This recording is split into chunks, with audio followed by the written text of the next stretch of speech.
All right. Well, hello, friends.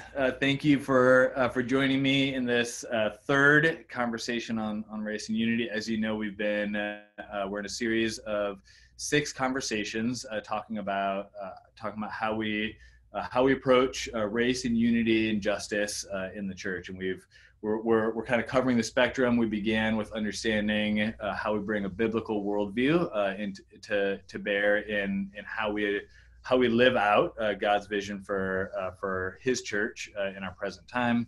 And last week we talked about how words matter and the posture we ought to take and the vocabulary that is helpful or not in having conversations across racial and ethnic lines. Today we're talking about how we actually have relationships and engage in cross-cultural, multi-ethnic relationships. And I appreciate you guys being a part of that conversation. We'll do some quick introductions and then we'll jump into our conversation. So I'm going to go counterclockwise, at least for me here. I don't know how it's showing up on your screen, but Arul, you're a familiar face at Summit and a much appreciated communicator and leader, in our church and leader in our city. You work for InterVarsity, and so tell us just a bit about the work that you do with InterVarsity and a bit of your family and whatever else would be helpful for us to know about you. Sure. Yeah, it's good to be with you all. My name's Arul Karunanidhi. I serve with InterVarsity USA in our ethnic-focused ministries department, and I serve as the national director for South Asian InterVarsity. So I get to oversee our ministry to students who have ancestry from the Indian subcontinent who are studying here in the US. And I've served in various capacities with InterVarsity for the past 11 years and really enjoy serving that mission field. You know, the university is so diverse and that creates a lot of challenges and opportunities for the gospel. And so I really enjoy that. I'm married. My wife's Betsy. We have a son who's 3.5. We're a part of Summit. And maybe for the purpose of this conversation, a bit of my ethnic story. So I'm a third culture kid. I grew up, my family moved a lot growing up. So I grew up in Australia, India, and the US. Ethnically, my family's from South India, and we are Tamil. So that's the Indian people group that we're a part of. What else? We live in Oviedo, so just down the street from UCF. Awesome. And Michael, of course, you're a recently familiar face for everyone at Summit, having preached for us recently, and thank you for doing that. And Michael and I have recently become friends as we're realizing our churches have more in common in terms of how we want to work and impact the world and how we want to work together. Somehow you got me to cry in our first friendship, get to know you things. So I don't know how we're still friends after that. I guess I've forgiven you. But tell us a little bit about yourself and your ministry and all of that. Well, John, those tears were just all that retroactive joy for all the time we didn't hang out. So next time, I promise you'll see some waterworks from me. No thanks. I'm so grateful for the opportunity to connect with you and being included on your 10 of friendship. So thank you. I'm like Arul, I'm sort of an interesting kid culturally myself. I grew up in Miami, Florida. I'm the son of a Jamaican man and African-American woman with both histories brought to bear on my experience. And I went to the University of Kentucky. I played football there. That's also where I met my wife, Lucy. She was a gymnast. She's also a local nurse practitioner here in Orlando at Middleton Pediatrics. We have 4 beautiful bicultural daughters, 9, 6, 4, and 2. I pastor Christ United Fellowship. I'm actually the founding pastor. We started 5 years ago for public worship. Of course, as you know, John, the work to starting a church precedes the actual date of public worship. So it's been about 8 to 9 years in full for us. We embarked on that journey after I graduated from RTS in 2011. And so, as you mentioned in the intro, I have a particular interest in this conversation because our church is cross-cultural. We also are we have first generation folks from at least 6 different countries. And so it's an exciting time for us at our church, and we love this city and feel called to this conversation. That's awesome. And Anne, I'm so glad you're able to join us. I know we were having some internet difficulty before this, but it seems like the connection is strong. I've been friends with you and your husband Jim, who was featured in the first of these conversations for a good long amount of time, 12-something years, I think, and so I've gotten very much to appreciate both your perspective on life and your experience in ministry, both you and Jim having served in Nairobi for something like 20 years as missionaries and academics, and now a professor of intercultural communication. Is that what it is at UCF? Tell us about yourself, Anne. Yeah, I'm actually a professor of communication, but I do teach intercultural communication and health communication and a number of other courses. I am not bicultural or a third culture kid, but my children are third culture kids. 3 of my 5 children were born in Nairobi, although obviously they live in a family with American parents. And I think that about does it. Awesome. Well, no, thanks. So as I've anticipated this conversation, I've been trying to think, trace the line of intercultural, multi-ethnic relationships in my life, and actually in a lot of ways started with our kids and kind of becoming a multi-ethnic family through adoption, and then God backfilling a lot of what I needed to know and all of that in the process. Last year we brought in a group that helps churches understand how to effectively walk into being more ethnically diverse and better reflecting the kingdom of God. And that, and part of the how they helped was this assessment, this well-proven, long-standing assessment on basically your intercultural relationship prowess. And so I went into that test thinking I've got this. I've by God's grace been able to cultivate a lot of meaningful relationships across cultures and ethnicities. I've spent more time than most, I think, in other cultural contexts. My family's multi-ethnic. I felt very confident going into this assessment. When I sat down with the guy afterwards, and he was sharing with me my score, kind of where I was in the spectrum of being good at multicultural relationship. I was just barely above the midway point. The midway point was kind of there's still hope, but you got a lot of work to do. I was shocked, and so I was expressing my shock and dismay at this. And one of the things he said, you've done a really great job in purposely engaging in multicultural relationships and crossing ethnic lines and all of that stuff.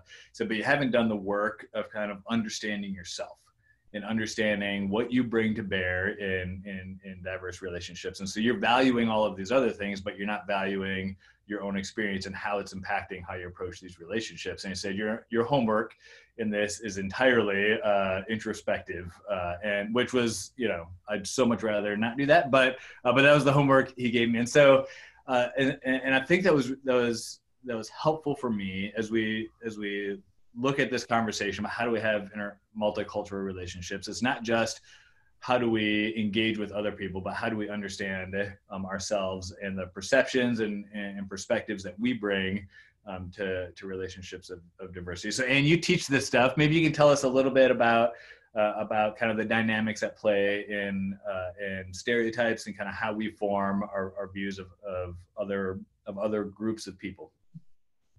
Sure.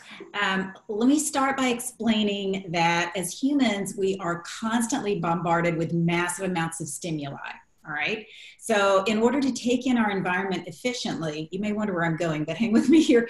We have to develop categories. That frees up our mental resources for other tasks. So if you want to get a sense of what it would be like not to be able to categorize things in your life, if you ever have been across cultures, as John has, for any amount of time, you'll discover that there's this very strange feeling of disorientation. Everything is new, it's different, you don't know what to pay attention to, you don't know what things mean, you start feeling an enormous amount of stress and anxiety, and of course it makes some people sick, which is what we call culture shock. So this is just an illustration of the reason that our brains put things in categories.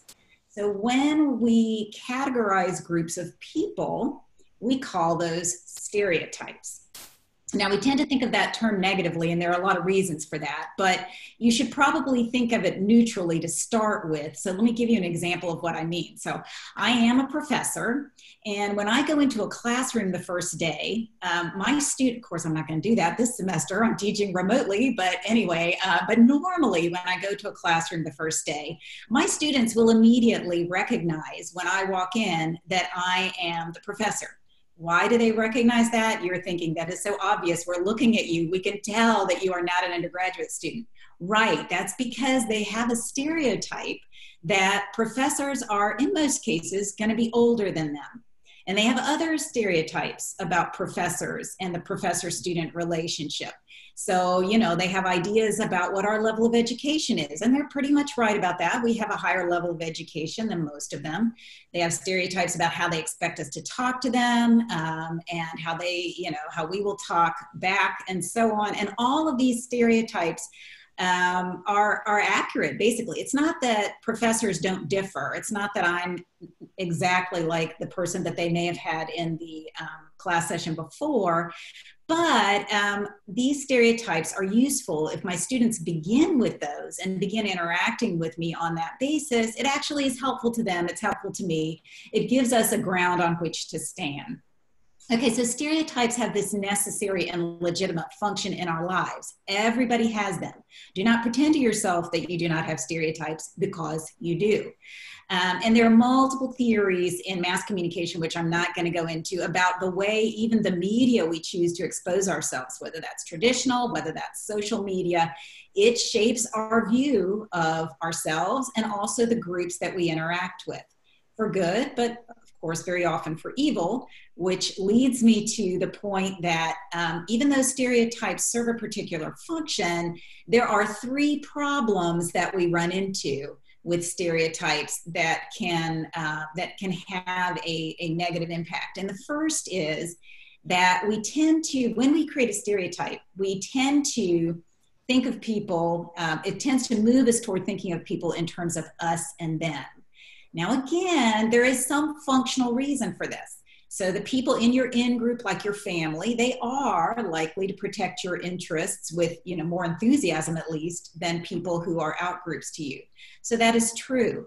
But when we then take that element and begin to other people who are not like us, and we start thinking of them as different, as offensive, or as less human, that is, of course, totally in opposition to the way that everything in this series is telling us that we have the responsibility as Christians to respond. And that othering is also, we should say, and often an outgrowth of the human. Sorry, I'm getting some notifications. Sorry, I forgot to turn them off. But it's also an outgrowth of our need to bolster our self-image by putting other people down. So in other words, we put other people down, it makes us feel better. We do it individually, but we also do it as groups.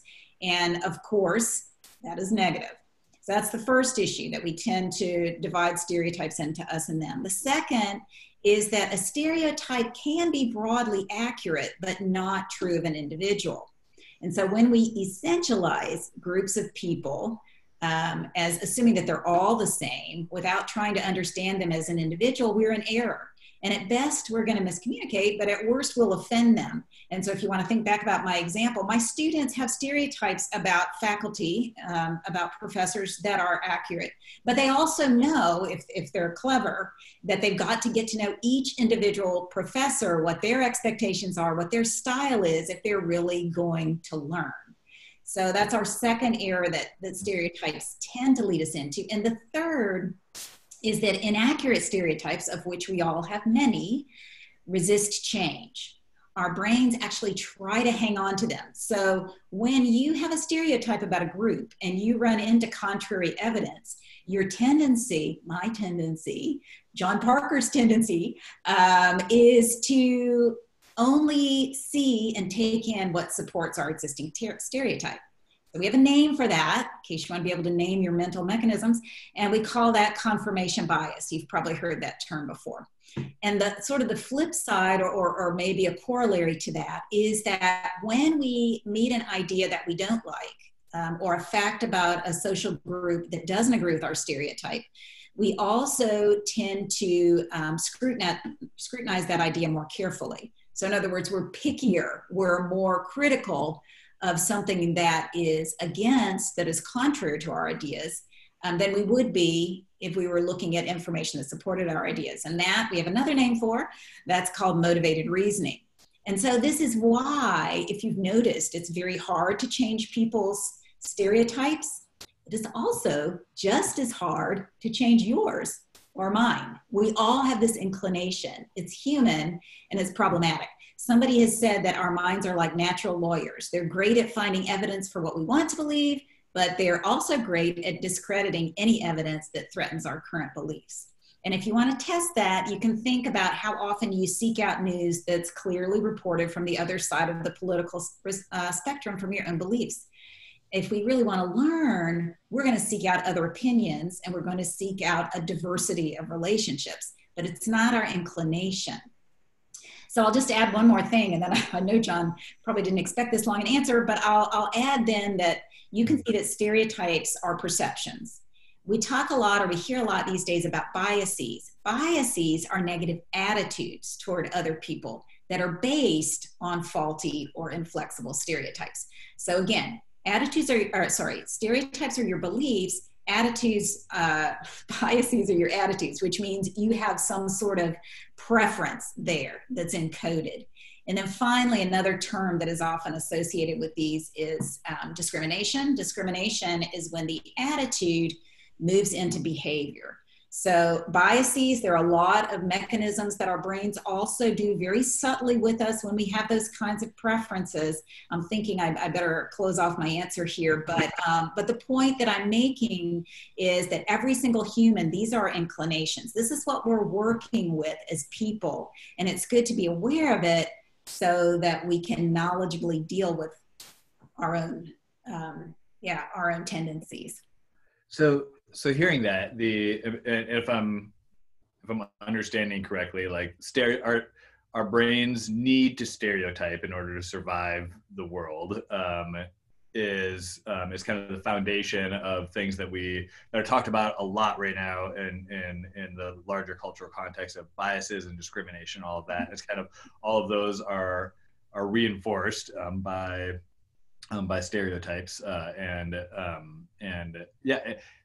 our brains are wired to stereotype. And so, of course, you said there's challenges in that, but and obviously, if every person is stereotyping, and then and those are informing our attitudes and our actions, it seems like it takes a lot of work to effectively engage in cross-cultural, multi-ethnic, diverse relationships. And so for all of us, for all of you, because I'm really taking the posture of learner in this, how do we do that? How do we use the hardwiring of our brains to an advantage rather than disadvantage in crossing the ethnic and cultural lines that would otherwise divide us?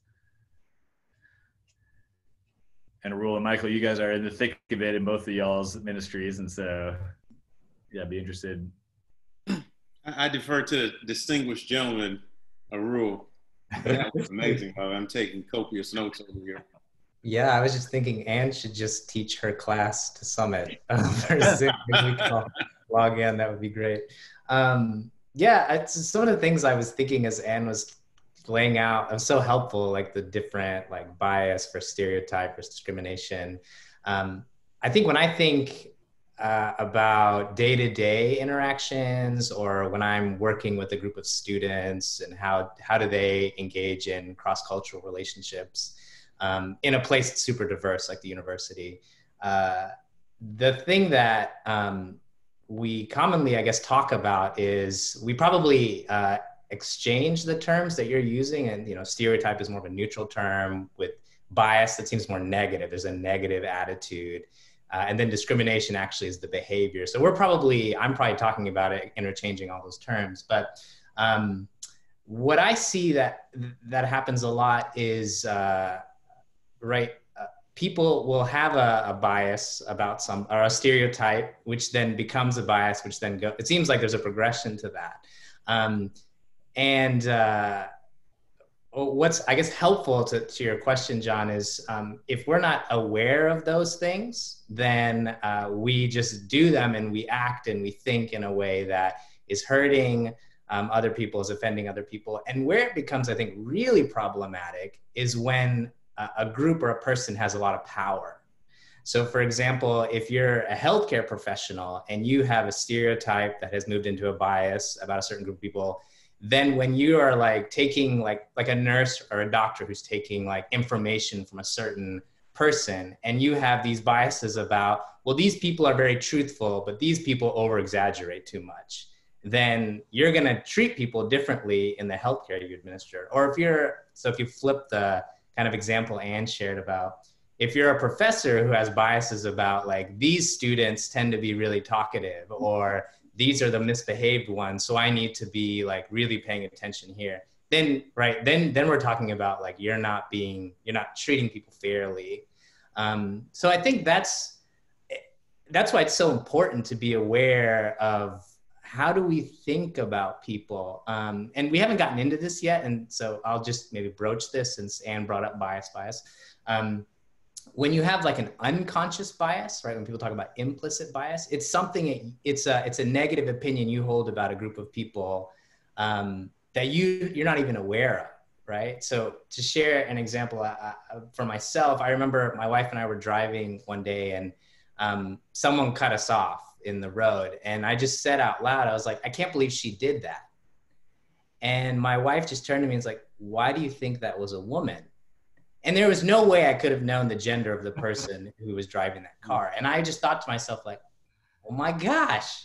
Like, so she pointed out to me, like, I don't want to think that women are bad drivers, or that that person, had to have cut me off, that was dependent on their gender. I don't want to believe that. I don't want to think that way. But until my wife pointed it out, I would have never been aware of it. And so that's why it's important when, we're having conversations with people and you hear someone tell a joke, or you hear someone refer to something, and you might want to just let it go, but it might be helpful to point out that person's, like, why did you think that person was like that, or that group of people would think that way or say that? Arul, I just want to tell you that statistics tell us that a very large proportion of men think the way you do. As far as female drivers, statistics also tell us that women are better drivers than men. Damn. See? That's a conversation for another day, but you're probably... That's so good. Now, I will say that there are some tools that we tell people in intercultural communication that you can use to help yourself kind of slow down. And I mean, there are a number of them, but one that I've often shared in my classes is, it has an unfortunate acronym. The acronym is DIE, die. But you could, as a Christian, think of it as dying to yourself, maybe. But what it stands for is, when you meet an experience that is confusing to you, you meet someone, let's say from another ethnic group within our society, and you don't understand what's happening, or you're inclined to respond negatively, you need to try to slow yourself down and think. First, describe. First, be sure you even understand what happened, because our inclination is to immediately jump to evaluation, right? Aha, that driver. But that's our inclination. But you should start by thinking, all right, what happened? Because sometimes you even realize, oh, what happened is not, I responded to something other than the actual event. I responded to my past experiences or something. And then after you're sure you know what happened, then you go to the I, which is interpret, and you figure out, okay, what did it mean? Now that I'm sure I understand what really did happen, what did it mean? And sometimes that takes some research to talk to somebody and say, this happened to me. I don't understand, what did it mean? Please help me. And then only after you're sure you understood what it meant do you evaluate whether you think it's a good or bad thing. And I have a little story I used to tell from when we lived in Kenya. We'd lived there about a week, and this lady came to our gate selling vegetables, and I bought some lettuce, and I put it in the sink to wash it off, and a frog jumped out. And I thought, oh my gosh, I have moved to a land where there are frogs in the lettuce, you know? And I asked someone about it, and they were like, no, I've never had a frog in my lettuce. And sure enough, I lived there almost another 20 years. I never, ever had another frog in my lettuce. But, you know, we immediately assume that we understand what's happening, and we need to slow it down. We just need to slow it down. Yeah, I found that narratives have been very helpful in navigating these conversations. Think of the biblical narrative, our environment in which we find ourselves, and then our own personal journeys. And one of the most helpful presentations or interactions I had was with Dr. Carl Ellis. He's the author of Free at Last, and a personal friend and mentor, colleague as well. Put a picture of the South, a picture of the United States on a slide. And then the next slide colored it in red, the southern region of the United States.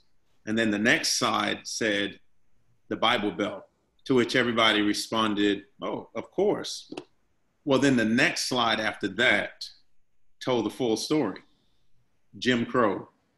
And half the room, particularly the people who were of darker hue like myself, said, exactly, that's the full story. And so what ends up happening is people make assumptions and they project certain beliefs and ideas on other folks without the full story. So pastoring a cross-cultural church, I've seen the value in understanding and inviting people to understand God's redemptive story. Sin exists, people that God has done something about it, that he's redeeming all kinds of people. And then the next layer is thinking about how our environment around us is impacted by God's story. And then how have we, in our own personal way, which some people just call the existential category, how has our decisions or things, experiences impacted any of the other two, and especially with regard to other people? So that's sort of a cursory level of how we handle it at our church. Yeah.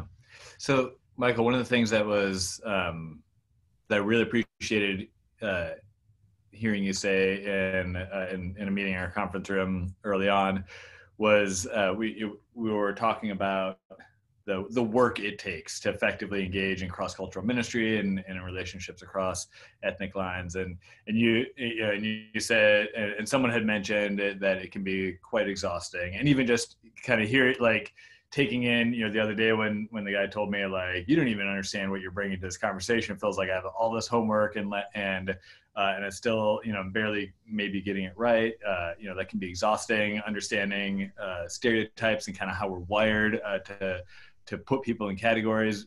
Undoing the negative parts of that can seem exhausting. You seemed really fired up about it and talked about like that as something you're passionate about and kind of a bit of a calling. Tell us just a little bit about why that matters so much to you and why it's easy for you to want to engage in that kind of ministry. Yeah, and so yes, I am, and I want to show a great degree of deference to people who have had a range of experiences in this conversation, ranging from great success to borderline despair because of negative outcomes. For me, as I indicated earlier, I'm a bicultural kid. So I grew up with a sort of third culture sensibility. I enjoy being in different places and understanding how people live, move, have their being, their motivations for doing certain things. And so that's just sort of my quirkiness that's not detached from my experience being a person who lived with two cultures my entire life. And then I went to a high school that had approximately 4,000 people. We had a graduating class somewhere between 800 and 900. And so it wasn't uncommon for a party to look like a UN meeting. So that's sort of the thing that shaped my perception of this conversation.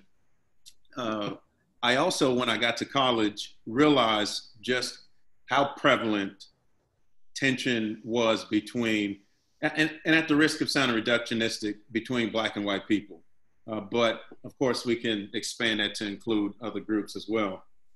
And so I had a number of experiences where I would be the one to reach out to people across lines. And I saw how God shaped my story in that regard. So it increased what was already a fire in me to get to know people.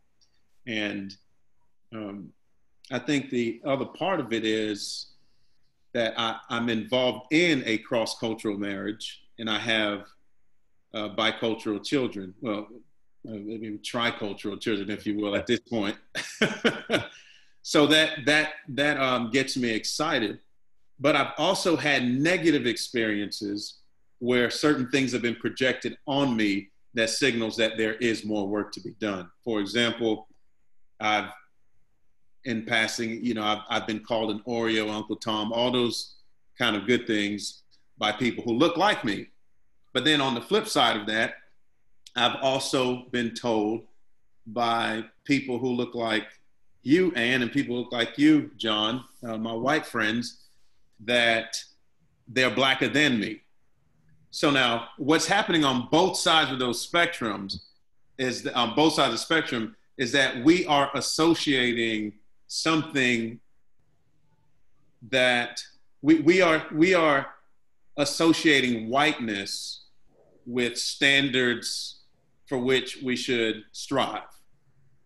Okay? Knowingly in some cases and unknowingly in others, while simultaneously saying that the Blacker you are, or whatever perception of Blackness you hold, the worse off you are. So if a person says to me, I'm Blacker than you, it probably tells me that their experience with Black people their experience has been very myopic, and they hold a certain view about Black people, a negative view that's popularized by media and different cultural misunderstandings. I'll hold my peace there because I get passionate, John, so I'm trying to discipline myself for the sake of conversation. I know I've got three professional communicators on the line here, so I know we are in our final minutes, 3 or 4 minutes here, and I'd love to just hear from each of you. What 1 or 2 things would you say for people who are ready to start undoing some of the negative parts of their stereotypes, engaging, maybe identifying their own biases, but engaging in cross-cultural, multi-ethnic relationships, and maybe they're inexperienced, like I was several years ago, and wondering how in the world do I do this? Just your top bits of advice or encouragement from each of you for people who are doing that. Yeah, I can start, and I'll just say a few things others can add. I think one is to, so John, sort of the advice that you got after your assessment is to know yourself, to know your own ethnic story is really, really important. So, and I think there are simple steps people can do to go deeper in that. So some of that has to do with researching your own family history. Like, so all of us, unless you're native, are immigrants to this country. How far back can we trace, the history of when they came here? What were the, reasons for their immigration? Because that affects then the life that they lived and what they passed down. Interviewing grandparents and parents about what was, your experiences of race growing up. I think those types of things helps us get a sense of, what have been passed down to us and what do we ourselves hold. And then just knowing like our own ethnic story. So I commonly heard from my family that white people have no culture. And then I would hear that back to me from other white people. They're like, you have a culture, I don't have a culture, which just isn't true, right? So some of that has to do with in Indian homes, in Black homes, in Latino homes, we are, because you know, our culture isn't dominant, we commonly talk about the ways that our family is different, the way we think about things is different. But in white homes, you didn't have to have those conversations because it just was, right? Like when you turn on the TV or you go to buy Band-Aids or, you know, whatever, like it's just for you. And so I think it's important for white people to do some own researching of their story and their ethnic story, and to own the Lord has given you a culture and it's and an ethnic story, and that's beautiful and it's part of who you are, and to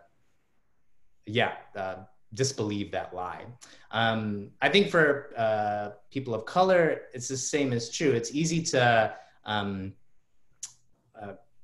you know, to divorce yourself from your family heritage, and to, you know, not learn about what's the, you know, especially if you're a recent immigrant. So like my family, I immigrated here with my family, but have spent a good number of years here in the US. And so when your immigration story is so recent, it's easy to just not hear any of the stories of what was it like in your home country, and to sort of say like, we're here now and this is our story, which I think that does a lot of disservice, right? There's a lot of things that I'm learning about my family story and reasons that they immigrated here only recently from asking questions. And so yeah, research your own story. The other thing, really quick thing I would say is, I think a lot of people, I mean, I would say I experience this more with white folks, but just the simple question of asking, what is your ethnic background? It feels like we can't do that. Like, or what's the right question? Like, what's your race? And I think you can ask that question. What is your ethnic background? And that helps us get to know someone else. So that would be like one other like very practical thing. Like, ask people that question. Yeah. Don't assume, or don't be afraid of asking questions like that. And if you're wondering what the difference, this is for our listeners. If you participated in last week's, you heard Liz give a really good description of the difference between ethnicity, culture, and race. So if you haven't listened to that, before you ask someone their ethnic background, listen to that so you know what you're asking.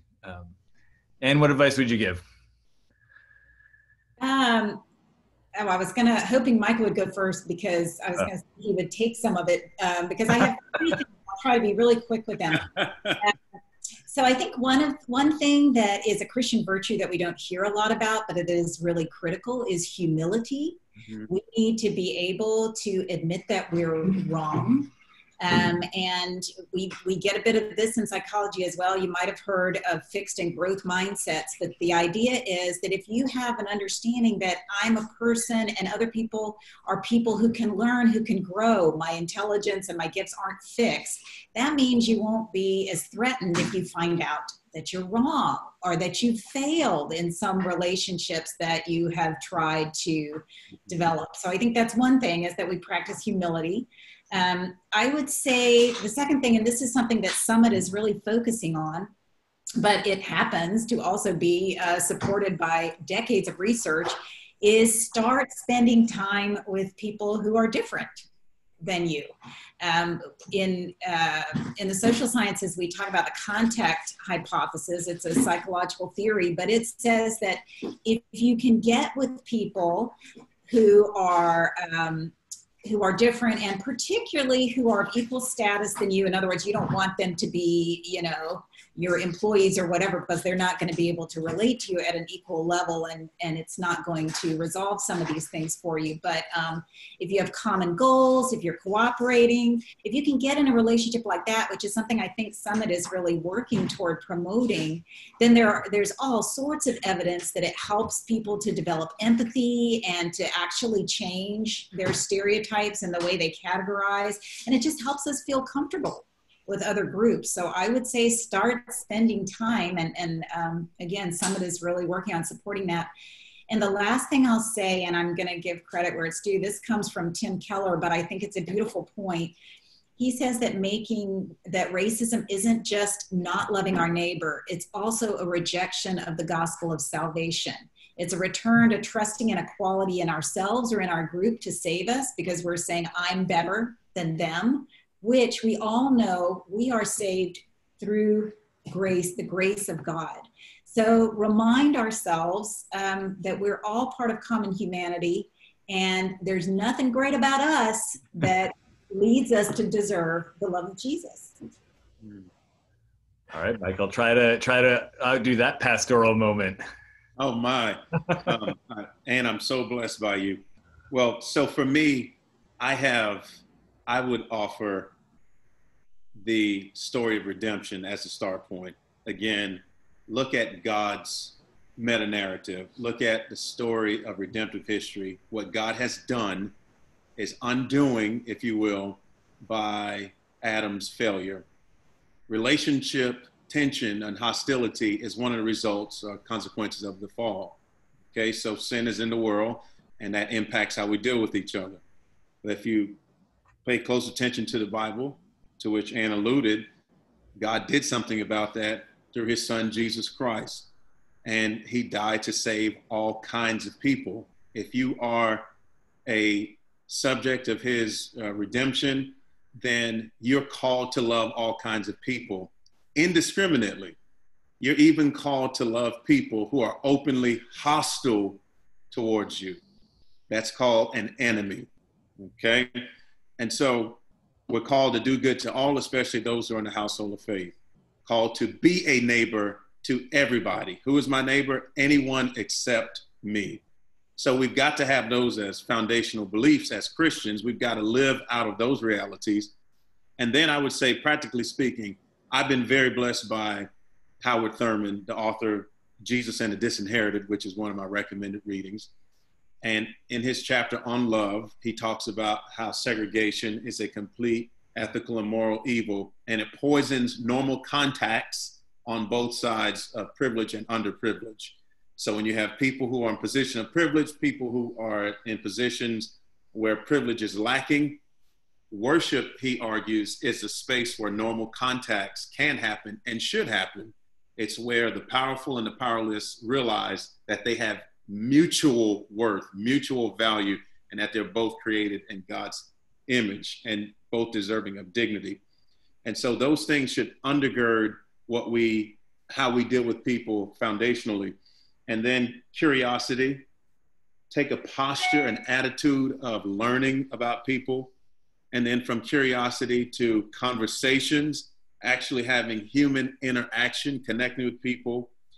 And then repentance may be necessary. You may find that the closer you are in proximity to people who are different than you, the more you will realize the areas of your heart where Jesus needs to touch. And listen, I don't believe that white guilt or any other guilt, for that matter of speaking, is enough to bear the freight of our sin.